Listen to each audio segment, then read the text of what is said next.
ପରାତ୍ପର ପରମେଶ୍ୱରଙ୍କର ପ୍ରଶଂସା କରୁ କରୁ ପ୍ରତ୍ୟେକଙ୍କୁ ଆଜିକାର ଏହି ଶକ୍ତିଯୁକ୍ତ ଜୀବନ କାର୍ଯ୍ୟକ୍ରମକୁ ସ୍ୱାଗତ କରେ।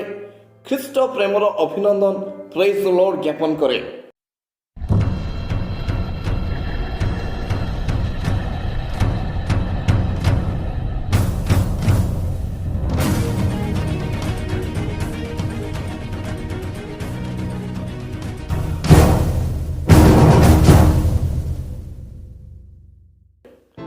ଆଜିର ଧ୍ୟାନ ନିମନ୍ତେ ଆମ୍ଭେମାନେ ଦ୍ୱିତୀୟ ବଂଶାବଳୀ 9 ପର୍ବର 23 ପଦଟିକୁ ପଢ଼ିବା। ଏଠାରେ ଏପରି ଲେଖାଯାଏ, ଆଉ ପରମେଶ୍ୱର ସଲୋମନଙ୍କର ହୃଦୟରେ ଯେଉଁ ଜ୍ଞାନ ଦେଇଥିଲେ ତହିଁର କଥା ଶୁଣିବାକୁ ପୃଥିବୀସ୍ଥ ସମସ୍ତ ରାଜା ତାହାଙ୍କ ସାକ୍ଷାତ କରିବାକୁ ଚାହିଁଲେ। ଆମେନ୍, ହାଲେଲୁୟା। ପୃଥିବୀର ସମସ୍ତ ରାଜା ସଲୋମନଙ୍କ ଉପସ୍ଥିତି ଚାହିଁଲେ। ଏହା କେତେ ଆଶ୍ଚର୍ଯ୍ୟଜନକ ଅଟେ। କାହିଁକି ସେମାନେ ସଲୋମନଙ୍କ ଉପସ୍ଥିତି ଚାହୁଁଥିଲେ? ଈଶ୍ୱର ତାଙ୍କ ହୃଦୟରେ ଦେଇଥିବା ଜ୍ଞାନର କଥା ଶୁଣିବା ପାଇଁ।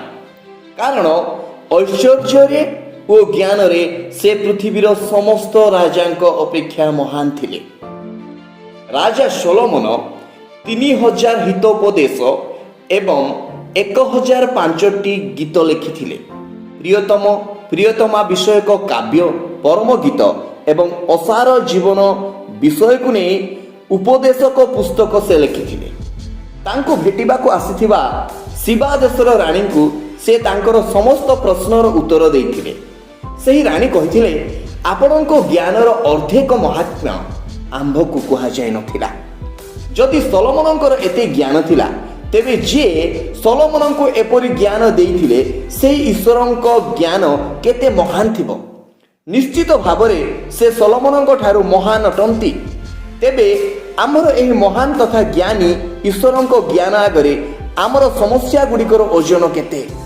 ଏହା ଜାଣି ଓ ହୃଦୟଙ୍ଗମ କରି ଆସନ୍ତୁ ତାହାଙ୍କ ଉପସ୍ଥିତି ଅନ୍ୱେଷଣ କରିବା ଏବଂ ତାହାଙ୍କ ମୁଖ ଦର୍ଶନ କରିବାକୁ ଲାଳାୟିତ ହେବା। ହଁ, ସୁଧୋଚିତ ଲୋକମାନେ ଈଶ୍ୱରଙ୍କ ଦର୍ଶନ ପାଇବେ। ଏବ୍ରୀ 12 ପର୍ବ 14 ପଦ କହେ, ପବିତ୍ରତା ବିନୁ କେହି ଈଶ୍ୱରଙ୍କ ଦର୍ଶନ ପାଇବ ନାହିଁ। ଏହି ଜ୍ଞାନୀ ବ୍ୟକ୍ତି ସଲୋମନ ମଧ୍ୟ ପ୍ରଭୁଙ୍କ ଠାରୁ ବିମୁଖ ହୋଇଗଲେ। ଏହାର କାରଣ କ'ଣ ଥିଲା? ସେ ଅନେକ ବିଦେଶିଆ ସ୍ତ୍ରୀମାନଙ୍କ ପ୍ରେମ କଲେ, ଯେଉଁମାନେ ଅନ୍ୟ ଦେବଗଣର ପୂଜା କରୁଥିଲେ। ତାଙ୍କର 700 ପତ୍ନୀ ଏବଂ 300 ଉପପତ୍ନୀ ଥିଲେ। ଯିଏ ସର୍ବଶକ୍ତିମାନ ପରମେଶ୍ୱରଙ୍କ ପାଇଁ ସେହି ଗୌରବମୟ ଜେରୁସାଲେମ ମନ୍ଦିର ନିର୍ମାଣ କରିଥିଲେ, ସେ ବର୍ତ୍ତମାନ ବିଦେଶୀ ଦେବତାମାନଙ୍କ ଉଦ୍ଦେଶ୍ୟରେ ଯଜ୍ଞ ବେଦୀ ନିର୍ମାଣ କଲେ ଓ ବଳି ମଧ୍ୟ ଉତ୍ସର୍ଗ କଲେ, ଯଦ୍ୱାରା ସେ ପ୍ରଥମ ଆଜ୍ଞାର ଅବମାନନା କଲେ। ହଁ, ଏହା ଆମ ପାଇଁ ଏକ ଚେତାବନୀ ଭାବରେ ଲେଖାଯାଇଛି। ଆମେ ନିଜକୁ ମହାନ ଏବଂ ଜ୍ଞାନୀ ଭାବିପାରୁ, କିନ୍ତୁ ଈଶ୍ୱରଙ୍କ ଆଜ୍ଞା ପାଳନ କରିବା ବିଷୟରେ ଆମେ ଅତି ସତର୍କ ରହିବା ଉଚିତ।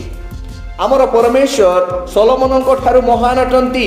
ପ୍ରଭୁଙ୍କୁ ଭୟ କରିବାକୁ ଏବଂ ଜ୍ଞାନବାନ ପୁରୁଷ ଓ ଜ୍ଞାନବତୀ ସ୍ତ୍ରୀ ଭାବରେ ଜୀବନଯାପନ କରିବାକୁ ସ୍ୱୟଂ ପ୍ରଭୁ ଆମକୁ ଆଶୀର୍ବାଦ କରନ୍ତୁ, ଆମକୁ ସାହାଯ୍ୟ କରନ୍ତୁ, ଆମକୁ ଦୟା କରନ୍ତୁ। ପ୍ରଭୁ ଏହି ବାକ୍ୟ ଦ୍ୱାରା ପ୍ରତ୍ୟେକଙ୍କୁ ଆଶୀର୍ବାଦ କରନ୍ତୁ। ଆମେନ୍।